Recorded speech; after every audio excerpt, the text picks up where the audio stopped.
notion that enforcing standard English in hinterland classrooms is linguistically oppressive to clearly speaking Amerindian students and can erode their cultural identity. This debate is not about rejecting standard English. Instead, it is about how enforcing in a strict and dominant way can negatively impact students who already speak Creoles as part of their identity. Language is not just communication. It is deeply connected to culture, identity, and belonging. When we talk about linguistically oppressive, we are referring to situations where students feel pressure to abandon their natural way of speaking in order to consider correct or intelligent in an academic setting. In many hinterland and Creole-speaking communities, students grow up speaking a language that reflects their heritage, family environment, and culture history. When standard English is enforced without respect for this, it can create a situation where students feel that their natural voice is wrong. Our first point is that language directly affects identity. For many students, the way they speak at home is the way they connect with their families and communities. When school consistently corrects and replaces this way of speaking, students will begin to feel disconnected from their own identity. Over time, they may start to believe that their natural speech is not valuable in formal spaces, which creates a sense of cultural distance between home life and school life. Psychological and classroom impact. Our second point is psychological effects this can have in the classroom. Students who are constantly corrected for their speech may become less confident in participating. Instead of focusing on learning, they may focus on avoiding mistakes or embarrassment. This can reduce classroom participation and limit expression, not because students lack understanding, but because they are afraid of how their speech will be judged. Our final point is cultural erosion. Language carries culture. It carries tradition, expressions, humor, and history. Creole speech in Guyana, for example, is not just informal language. It reflects a rich cultural background influenced by African, Amerindian, and other heritage groups. When standard English is enforced in a way that discourages this form of speech, students may gradually lose connection to cultural expressions tied to their identity. Therefore, while standard English is important as a global communication tool, its enforcement must be balanced and respectful of cultural identity. For these reasons, we believe that enforcing standard English in this way can be linguistically oppressive and may impact cultural identity. My teammate will now explain why enforcing standard English without valuing these languages can quietly erode confidence, limited participation, and affect cultural identity.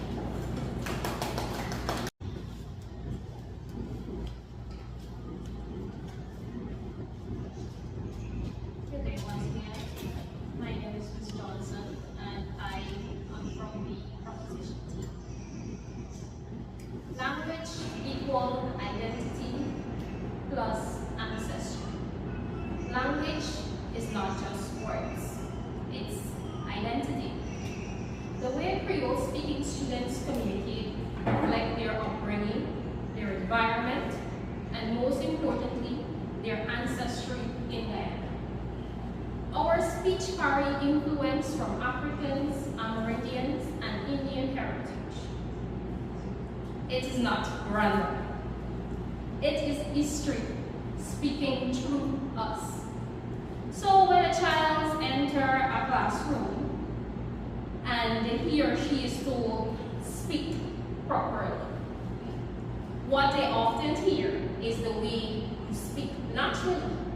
To express yourself is not acceptable. And this is where the problem begins. because we are no longer correcting language, but we are questioning identity. When this correction is repeated, it stops about being grammar and start affecting psychologically. Students began to self-edit before they speak. They hesitate, they overthink, they even withdraw. Their natural voice, the one they grew up with, slowly start to feel unsafe in formal spaces. Over time, they began to associate their own speech with embarrassment or shame. So instead of speaking freely, they hold back. And when a child becomes afraid to express themselves, the classroom stops being a space of participation. It becomes a space of silence. This is not just discipline. This is linguistic pressure. And it is a real psychological problem. Now, let's ground this to reality.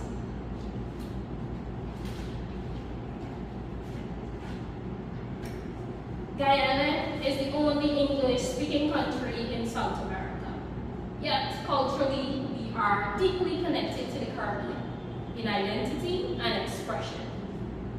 And one of the strongest markers of identity is language. Our Creole is not broken English. It is a meaningful system of communication, carrying humor, storytelling, rhythm even, and lived experiences. Many of our everyday expressions cannot be translated into standard English without losing its full meaning. So when students are constantly pushed to replace Creole with standard English in formal setting, that is, it is not just a language shift. It becomes a gradual cultural adjustment. And when language is pressured to change, culture does not remain untouched. It begins to fade along with it. This is a personal example. I once worked in a call center, speaking with customers. The conversation starts off standard.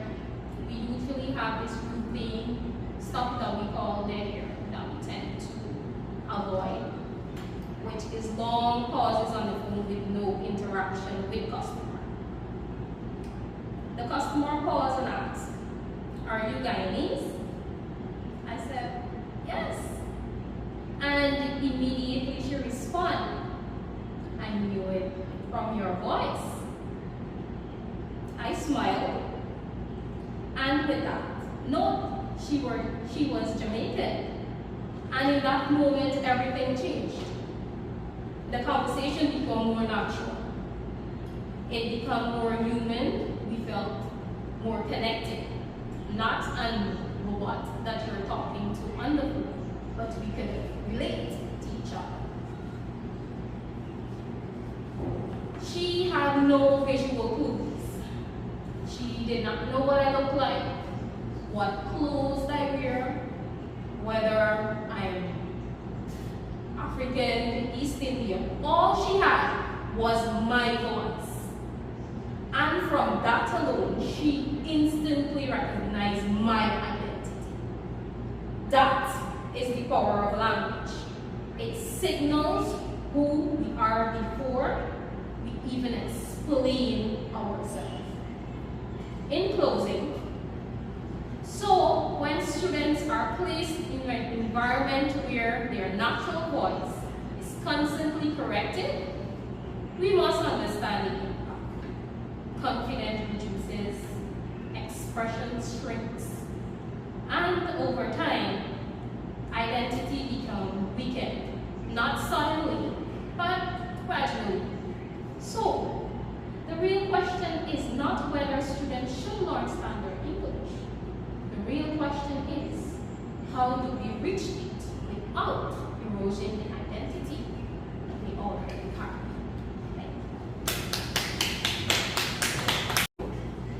I will now elaborate on Ms. Johnson's point. Point 1. Education. Students who speak Creole in class are often corrected or singled out. Even small corrections can make them feel embarrassed. Imagine being 10 years old and being told every day that the way you speak is wrong.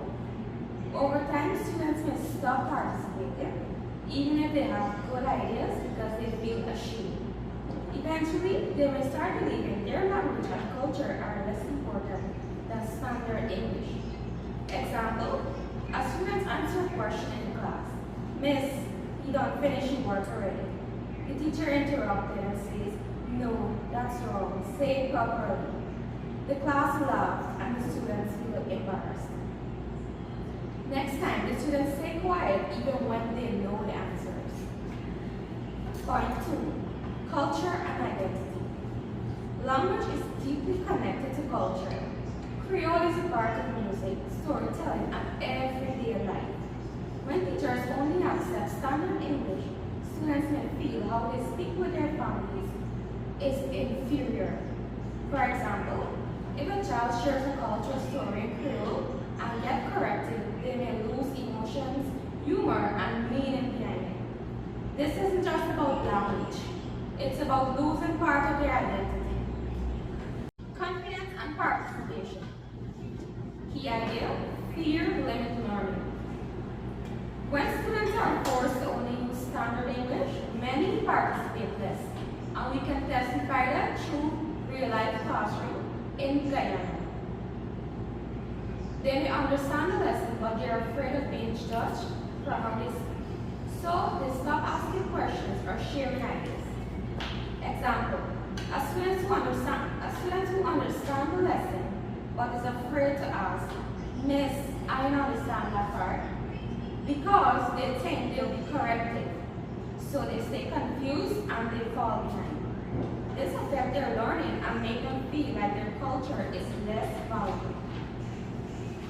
To close off that, in conclusion, enforcing only standard English does more than teach grammar.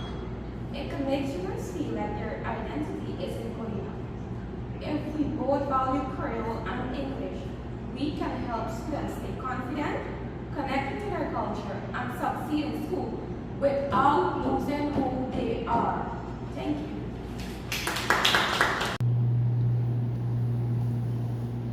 The opposition argued that standard English allows students to communicate clearly. But this raises an important question. Are we saying that if a student does not speak standard English, they are incapable of clear communication? As fellow Guyanese would say, if I am to return to my Creole dialect, you will be incapable of understanding what I'm saying.